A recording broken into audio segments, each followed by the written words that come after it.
নমস্কাৰ আপোনালোকে চাইছে ফাইনেল ৰিপৰ্ট শিশু অপহৰণ তথা হত্যাকাণ্ডৰ চাঞ্চল্য মাৰ নৌজাওতে ডিব্ৰুগড়ত কিশোৰীক দলবদ্ধ ধৰ্ষণৰ ঘটনা লাহুৱালৰ বকুল চাহ বাগিচাৰ আঠাবাৰীত সংঘটিত হৈছে এই ভয়ংকৰ ঘটনা দিনৰ পিছতে মিলি বাগিচাৰ মাজত দুটা দিন ধৰি ধৰ্ষণ কৰিলে এগৰাকী কিশোৰীক দলবদ্ধ ধৰ্ষণৰ পিছতে বাগিচাতে পেলাই থৈ গৈছিল কিশোৰীগৰাকীক ঘটনা সন্দৰ্ভত মূল অভিযুক্ত ভাইজান আলী গ্ৰেপ্তাৰ কৰিছে আৰক্ষীয়ে লগতে আটক কৰিছে আন দুজনক পাশবিক কাণ্ডত ভাইজানৰ আৰক্ষীয়ে অভিযুক্ত ঘটনাস্থলীলৈ লৈ গৈ তদন্ত কৰাৰ লগতে ৰেকৰ্ড কৰিছে ক্ৰাইম সিন তদন্তৰ সময়ত ঘটনাস্থলীত উপস্থিত আছিল আৰক্ষী অধীক্ষক আৰু অতিৰিক্ত আৰক্ষী অধীক্ষকো আনহাতে কাইলৈ তিনি অভিযুক্তক আদালতত হাজিৰ কৰাই পুনৰ জিম্মাত বিচাৰিব ডিব্ৰুগড় আৰক্ষীয়ে দলবদ্ধ ধৰ্ষণ কাণ্ডত ডিব্ৰুগড়ত বাগিচাৰ মাজতে দুটা দিন ধৰি ধৰ্ষণ কৰি আছিল এগৰাকী কিশোৰীক এই ঘটনা পোহৰলৈ অহাৰ পিছতে এতিয়া চাঞ্চল্য অব্যাহত আছে ডিব্ৰুগড়ত আৰু লাহুৱালৰ বকুল চাহ বাগিচাৰ আঠাবাৰীত এই ভয়ংকৰ ঘটনা সংঘটিত হৈছে য'ত তিনিটা নৰপিশাচে মিলি বাগিচাৰ মাজত দুটা দিন ধৰি ধৰ্ষণ কৰে এগৰাকী কিশোৰীক আৰু এই দলবদ্ধ ধৰ্ষণৰ পিছতে বাগিচাতে পেলাই থৈ গৈছিল কিশোৰীগৰাকী সমগ্ৰ ঘটনা সন্দৰ্ভত ইতিমধ্যে মূল অভিযুক্ত ভাইজান আলীক আৰক্ষীয়ে গ্ৰেপ্তাৰ কৰিছে লগতে আটক কৰিছে আন দুই অভিযুক্তক পাশবিক কাণ্ডত ভাইজানৰ আৰক্ষী অভিযুক্ত চলীলৈ লৈ গৈছে আৰু তদন্ত কৰাৰ লগতে সমগ্ৰ যি ক্ৰাইম সিন আছিল সেয়া ইতিমধ্যে ৰেকৰ্ড কৰিছে তদন্ত সময়ত ঘটনাস্থলীত উপস্থিত আছিল আৰক্ষী অধীক্ষক আৰু অতিৰিক্ত আৰক্ষী অধীক্ষকো আনহাতে কাইলৈ তিনি অভিযুক্তক আদালতত হাজিৰ কৰাই পুনৰ জিম্মাত বিচাৰিব ডিব্ৰুগড় আৰক্ষীয়ে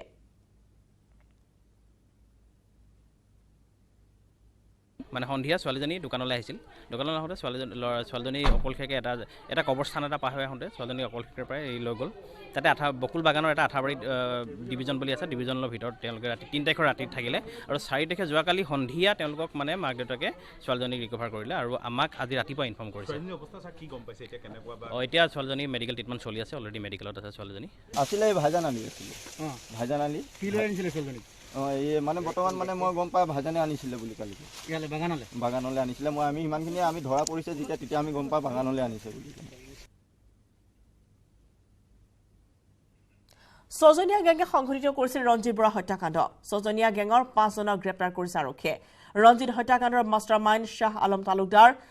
তালুকদাৰে গুলিয়াইছিল ৰঞ্জিত বৰাক শাহ আলমৰ লগত বাইকত আছিল সজল আলী ধৃত সজল আলীৰ ঘৰ হৈছে সাতগাঁৱৰ সূৰ্যনগৰত ধৃত জয়দেৱ মহন্ত জিতুমণি বৰ্মন হৰেণ পাটগিৰি এতিয়াও গ্ৰেপ্তাৰ কৰিব পৰা নাই 6 নম্বৰ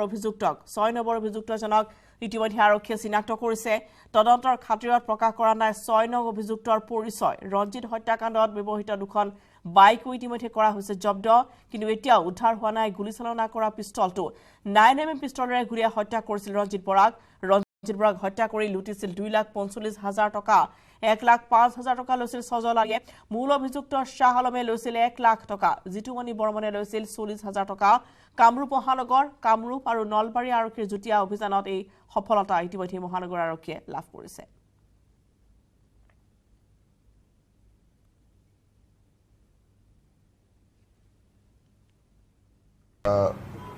অভিযুক্ত বাইকত আহিছে আৰু গাড়ীখন দূৰৰ পৰা যেতিয়া আহা দেখিছে বেংকৰ সন্মুখত গাড়ীখন ৰখোৱাৰ লগে লগে দুইজন অভিযুক্ত বেংকৰ তেওঁ গাড়ীৰ ওচৰলৈ গৈ দৰ্জা খুলি য'ত পইচা লৈ আহিছিলে সেই পইচাৰ বেগটো টনা আজোৰা কৰিছিল আৰু যিজন মৃত ব্যক্তি তেওঁ বাধা দিয়াত সেই হেতাৰ ওপৰত তেওঁলোকে গুলী চলাইছে এই অভিযুক্ত দুইজনে তাৰে পিছত উঠি যোৱাজনে গুলী চলাইছে আগত যিজনে চলাই গৈছে তেওঁ বাইকতে আছে তাৰপিছত পইচাৰ মোনাটোলৈ গুচি গৈছে এই ঘটনাটো জড়িত ব্যক্তিসকলৰ তদন্তত আমি দেখিলোঁ বৰ্তমানলৈকে যিখিনি পাইছোঁ যে ছজনীয়া এটা গেং এই ছজনীয়া গেংটোৰ প্ৰথম যিজনে গুলী চলাইছিলে ৰঞ্জিত বৰাৰ সেই হত্যাকাণ্ডত তেওঁৰ নাম হ'ল শাহ আলম তালুকদাৰৰ অৰিজিনেল ঘৰ হ'ল তেওঁ হাজো কামৰূপত আৰু সাতগাঁও এৰিয়াত তেওঁ বতাহগলি অঞ্চলত ভাড়া কৰি থাকে আৰু যোৱা 10 বছৰৰ পৰা তেওঁ ইয়াতে ভাড়া ঘৰত আছে 6 নম্বৰ আমি নামটো তদন্তৰ খাতিৰত পোৱা নাই আমি আইডেন্টিফাই কৰিছোঁ তেওঁৰ ক'ত ঘৰ কি কথা গোটেইখিনি আমাৰ নলেজত আছে যিহেতু তেওঁ বৰ্তমান আমাৰ কাষ্টডিত অহা নাই আমি গতিকে তদন্তৰ খাতিৰত তেওঁৰ নামটো আমি এতিয়া ডিক্লেয়াৰ নকৰোঁ যিটো ৱেপন ইউজড হৈছিলে আমি যিটো খালী খোকা সেই ঘটনাস্থলীত পাইছোঁ সেইটো হ'ল 9mm পিষ্টলৰ খালী খোকা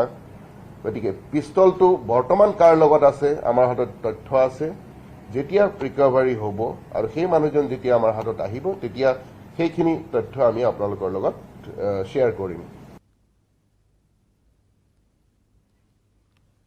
ৰঞ্জিত বৰা হত্যাকাণ্ডত জড়িত গেং অফ ছিক্সৰ আছে বহু কলা অধ্যায় কেইবাটাও ডকাইতি কাণ্ডত জড়িত আছিল গেং অফ ছিক্স 2022 চনত পল্টন বজাৰ লুটিছিল 3 লাখ টকা 2019 চনত সাতগাঁৱত 40 লাখ টকাৰ অলংকাৰ লুট কৰি দিছিল এই গেং অফ ছিক্সে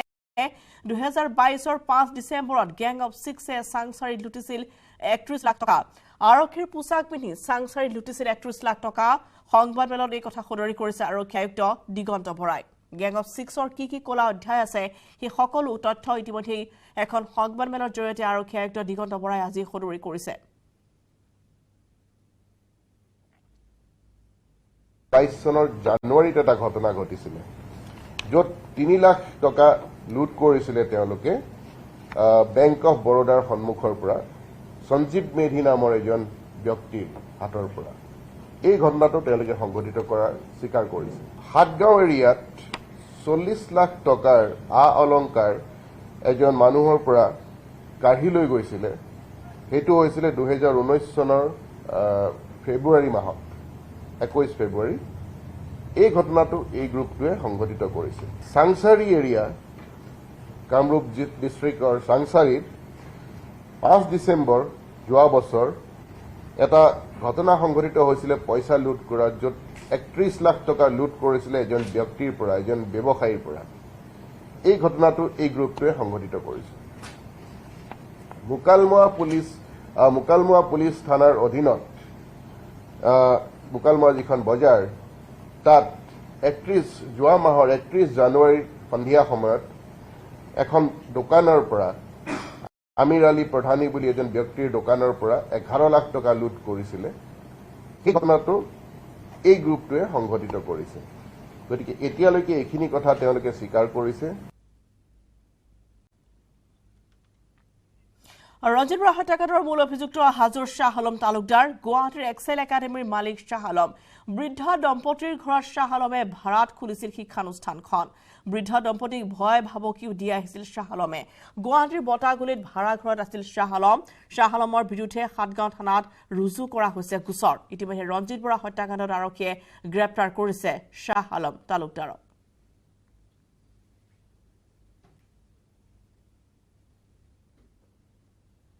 হত্যাকাৰী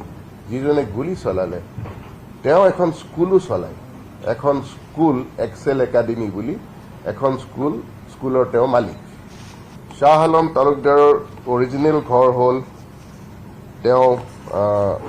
হাজো কামৰূপত আৰু সাতগাঁও এৰিয়াত তেওঁ বতাহগলি অঞ্চলত ভাড়া কৰি থাকে আৰু যোৱা 10 বছৰৰ পৰা তেওঁ ইয়াতে ভাড়া ঘৰত আছে আমাক বহুত মানে তেওঁ হেৰি কৰিছে আৰু মানে তেওঁ দাবী ধমকি দিছে আগতে কৈছো আমাক কিবা কৈ আমাক মানে তেওঁ হাতৰ পৰা আমাক মানে ৰক্ষা কৰক বুলি ভয় লাগি আছে মানুহজন মানে অলপ ভয় লগা মানুহ আৰু আমাক মানে কৈছিল আজি 2 মাহ মানৰ আগতে কৈছে চাই ল'ম তহঁতক আমি চাই ল'ম মই চাই ল'ম বুলি কৈছিল কোৱাৰ পিছত মানে ভয়ো লাগিছে এতিয়া আমি ইমান ৰিকুৱেষ্ট কৰিছো চিফ মিনিষ্টাৰক ৰিকুৱেষ্ট কৰিছো তেওঁলোকক গৈ পেলাই মানে পুলিচ থানাত পুলিচক কিমান কৈছো তথাপিতো দেখোন আমাক মানে এতিয়া তেওঁলোকে নবচালে আমাক কেতিয়া কি কৰে ঠিক নাই তেওঁ মানে বহুত বেলেগ ধৰণৰ ভাড়া চাৰাটো নিদিয়ে না কিবা কৈ স্কুলখন এতিয়া চৰকাৰে উলিয়াই দিব লাগে মোৰ ঘৰৰ পৰা খবৰজন ফাইনেল ৰিপৰ্ট লৈছো এটি বাণিজ্যিক বিৰতি ষ্ট্ৰং নহয় মাইথান ষ্ট্ৰং মাইথান ষ্টীল নিৰ্মাণৰ মানদণ্ড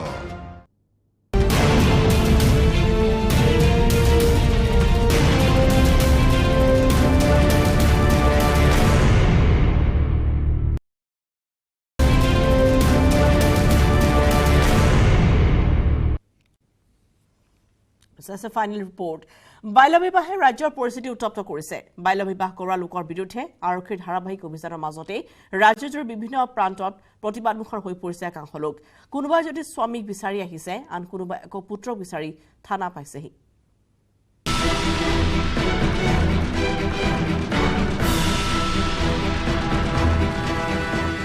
বাল্যবিবাহে ৰাজ্য জ্বলাইছে বাল্যবিবাহৰ জৰিতে কান্দিছে কন্দুৱাইছে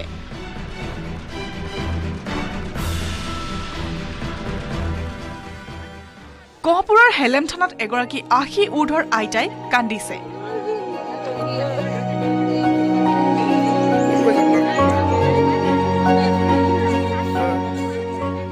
বাল্যবিবাহৰ বিৰুদ্ধে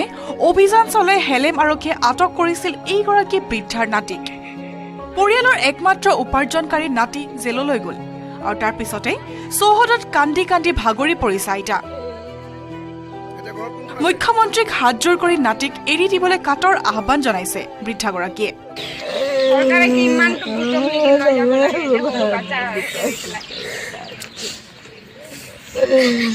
চিন্তা কৰা যদি ঘৰৰ মানে কিবা হৈ গ'লে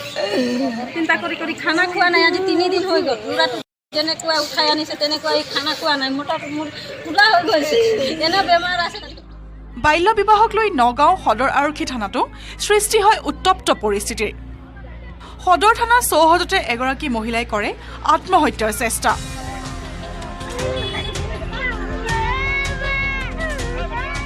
কাৰণ পুত্ৰক বাল্য বিবাহৰ গোচৰত গ্ৰেপ্তাৰ কৰিছিল নগাঁও আৰক্ষীয়ে পৰৱৰ্তী সময়ত অসুস্থ মহিলাগৰাকীক লৈ যোৱা হয় চিকিৎসালয়লৈ অনুৰূপ দৃশ্য ওৰাং আৰক্ষী থানাৰ সন্মুখতো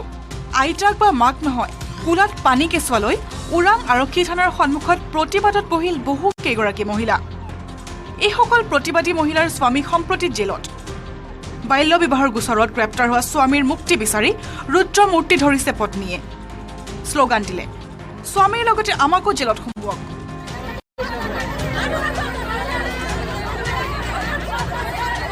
অৰুণোদয় লাগে আমাক আমাৰ স্বামী লাগে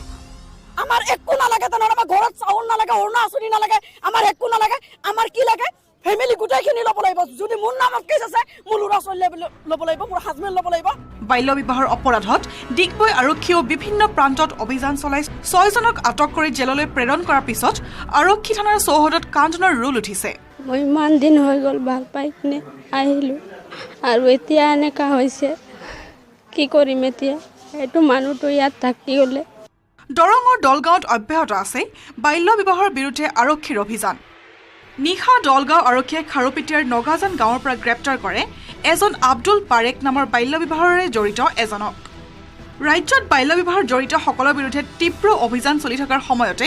কামপুৰৰ নলাৰপাৰাৰ উচ্চ মাধ্যমিক বিদ্যালয়ৰ ছাত্ৰ ছাত্ৰীসকলে বাল্য বিবাহৰ বিৰোধিতাৰে এক সজাগতা পদযাত্ৰাৰ কাৰ্যসূচী উলিয়ায় হাতে হাতে প্লেগাৰ্ড লৈ বাল্য বিবাহ বন্ধ কৰাৰ বাবে ছাত্ৰ ছাত্ৰীসকলে উলিওৱা পদযাত্ৰাৰ কাৰ্যসূচী বকুলগুৰিৰ বিভিন্ন স্থানত পৰিভ্ৰমণ কৰে bureau report news 18 Assam north east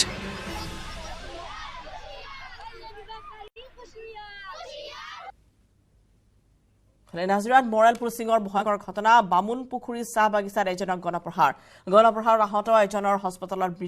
মৃত লোকজন হৈছে নাজিৰাৰ সন্তকৰ নাজুৱালী গৰু চুৰি সন্দেহত নাজুক প্ৰহাৰ কৰিছিল একাংশই আহত নাজুক ভৰ্তি কৰা হৈছে শিৱসাগৰ চিভিলত চিকিৎসাধীন অৱস্থাতে মৃত্যু খাবতিলৈ নাজুৱালীয়ে ঘটনাৰ সন্দৰ্ভত ইতিমধ্যে 11 জনক আৰক্ষী আটক কৰিছে মতে মানে তেখেতসকলে মাৰিছেতো ইমান বেৰঙিছে মাৰিছে মানে ল'ৰাজন বাচিব পৰা কোনো সাধ্য নাই কালিয়ে ওলাই গৈছিলে ওলাই যাওঁতে মানে তাৰ হেৰি আছিলে এই শাহুকৰ ঘৰ আছিলে তাতে মানে থাকে আৰু তেনেকৈ হ'লে যদি মাৰি পিটি হেৰি কৰে আমাক উচিত বিচাৰ লাগিবই আৰু হেৰি ৰাইজৰ মতে কি কৰে আমি নাজানো লেকিন পুলিচ প্ৰশাসনে আমাক এইটো বিচাৰ কৰি দিব লাগিব বান্ধি থৈছিলে পাব্লিকে ধুলাই হৈ আছিলে আৰু সেইটো ৰাতিপুৱা সময় কি অভিযোগটো কি আছিলে তেওঁৰ ওপৰত কি কি কৰিছিলে এটা কি কাৰণে তেওঁক বান্ধিছিলে তেওঁ কি কাৰণে বান্ধিছিলে মানে গৰু চুৰ বুলিয়ে বান্ধিছিলে গৰু চুৰ পুৰগতি চলিছে ঐতিহ্যমণ্ডিত বাৰে চহৰীয়া ভাওনাৰ প্ৰস্তুতি বাৰে চহৰীয়া ভাওনা সাফল্যমণ্ডিত কৰাৰ লক্ষ্যৰে উঠি পৰি লাগিছে জামুগুৰি হাটবাসী ৰাইজ কিয়নো আগন্তুক 6 মাৰ্চৰ পৰা আৰম্ভ হ'ব বাৰে চহৰীয়া ভাওনা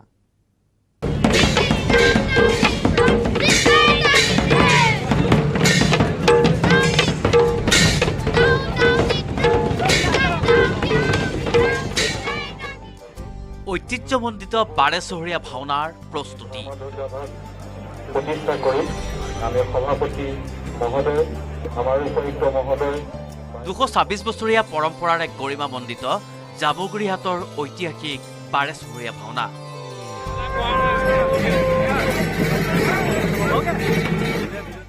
অহা 6 মাৰ্চৰ পৰা 9 মাৰ্চলৈ অনুষ্ঠিত হ'ব বাৰেচহৰীয়া ভাওনা। ব্যাপক প্ৰস্তুতি চলাইছে জামুগুৰিহাটৰ ৰাইজে।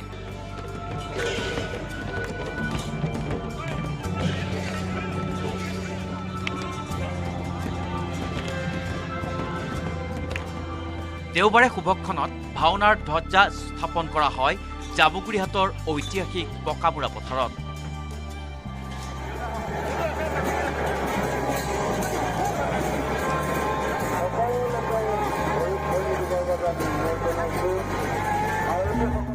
আয়তীৰ উৰুলি, দবা, কাঁহ, শংখধ্বনিৰে বাৰেচহৰৰ ৰাইজে স্থাপন কৰিলে অনুষ্ঠানৰ ধৰ্মধ্বজা। ধ্বজা স্থাপনৰ পূৰ্বে পৰম্পৰা ৰক্ষা কৰি কোচগাঁৱৰ পৰা বিশাল সাংস্কৃতিক শোভাযাত্ৰাৰে পকামুৰা পথাৰলৈ ৰাইজে কঢ়িয়াই আনে ধৰ্মধ্বজা।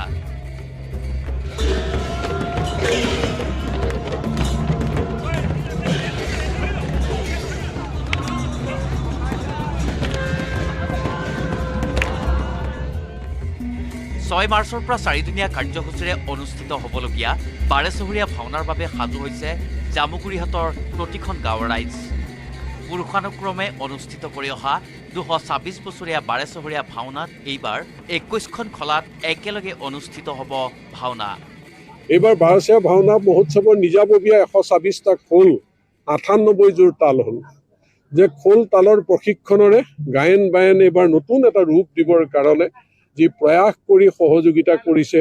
এই ধৰ্মধ্বজা অনাৰ কোচ আমাৰ কালীয় দমন ভাওনা ক্ষেত্ৰৰ পৰা যি অনা হৈছে প্ৰচেচন কৰি ইয়াক এটা নতুন ৰূপ দিছে। পদুম ফুলৰ আকৃতিত নিৰ্মাণ হ'বলগীয়া স্থাপনাস্থলীৰ পৰাই আৰম্ভ হ'ব খলাসমূহৰ নিৰ্মাণ কাৰ্য। প্ৰতিখন গাঁৱৰ ৰাইজক ভগাই দিয়া হৈছে খলাসমূহ। উত্তৰ পাৰৰ বিখ্যাত বাৰেচহৰীয়া ভাওনাৰ আছে এক অনন্য ইতিহাস। প্ৰতিখন খলাতে একে সময়তে ভাওনাৰ দিনা প্ৰদৰ্শন হয় গুৰুজনাৰ ৰচিত নাটসমূহ।